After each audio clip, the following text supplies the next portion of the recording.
আজকের ব্যাকবন দাবি করা ছেলেটা আজ সেই টিমকেই বিদায় জানিয়ে চলে গেছে। হ্যাঁ ভাই, আমি ফ্লিকারের কথাই বলছি। ইতিমধ্যে আপনারাও হয়তো তার অফিসিয়াল অ্যানাউন্সমেন্ট দেখে ফেলছেন, যেখানে ফ্লিকার উল্লেখ করেছিল প্রথম দুবার ইন্টারন্যাশনাল পর্যায়ে ব্যর্থ হওয়ার পরও সে নিজেকে মানিয়ে নিয়েছিল, কিন্তু লাস্ট FFMAI এর ব্যর্থতা সে মেনে নিতে পারেনি এবং তার মনে হয়েছিল সে নিজেই টিমের জন্য সমস্যা হয়ে দাঁড়িয়েছে। আর আরেকটা নিউজ পাওয়া যাচ্ছে যে ফ্লিকারের সাথে নাকি টিমের একজন মেম্বারের ঝগড়াও হয়েছিল, বাট এই নিউজটার কনফার্মেশন এখন পর্যন্ত কোনো পক্ষ থেকে দেওয়া হয়নি। তো আমি এখন এই বিষয়গুলো নিয়ে কিছু কথা বলবো। ফ্লিকার হচ্ছে আমার one of the favourite sports athlete. Or game play তো সুন্দর বটেই, এর সাথে ফ্লিকারের শান্ত স্বভাবটাও আমার পার্সোনালি অনেক ভালো লাগে। সবসময় মনে করতাম ফ্লিকার হচ্ছে টিমের মধ্যে সব থেকে ম্যাচিওর ছেলে, কিন্তু তার টিম লিভ নেওয়াটা আমার কাছে পার্সোনালি ম্যাচিওর ডিসিশন মনে হয়েছে। কারণটা ভাই শুনেন, মাত্র 3বার ব্যর্থতার মুখোমুখি হয়ে নিজেকে ব্যর্থ মনে করাটাই তার সব থেকে বড় ব্যর্থতা। ফ্লিকারের উচিত ছিল সেই ঘোরটাকে কাটিয়ে আরো চেষ্টা করা, সেই ব্যর্থতাগুলোকে মোকাবেলা করা, কিন্তু সে মাত্র 3বার ব্যর্থতার মুখোমুখি হয়ে নিজে থেকে হার মেনে নিয়েছে, যেটা ভাই আমি কখনোই তার থেকে এক্সপেক্ট করিনি। আর ঝগড়ার ব্যাপারটা বলতে গেলে ভাই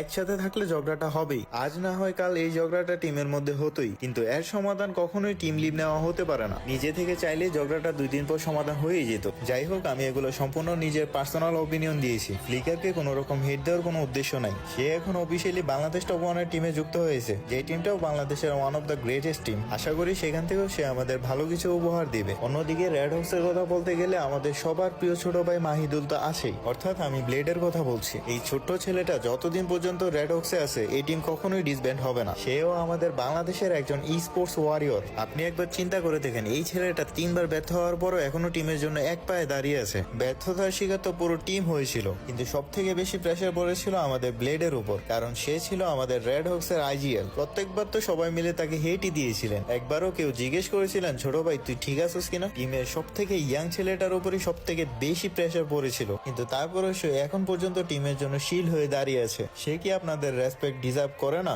এই কোয়েশ্চেনটা আপনাদের জন্য আমি রেখে গেলাম।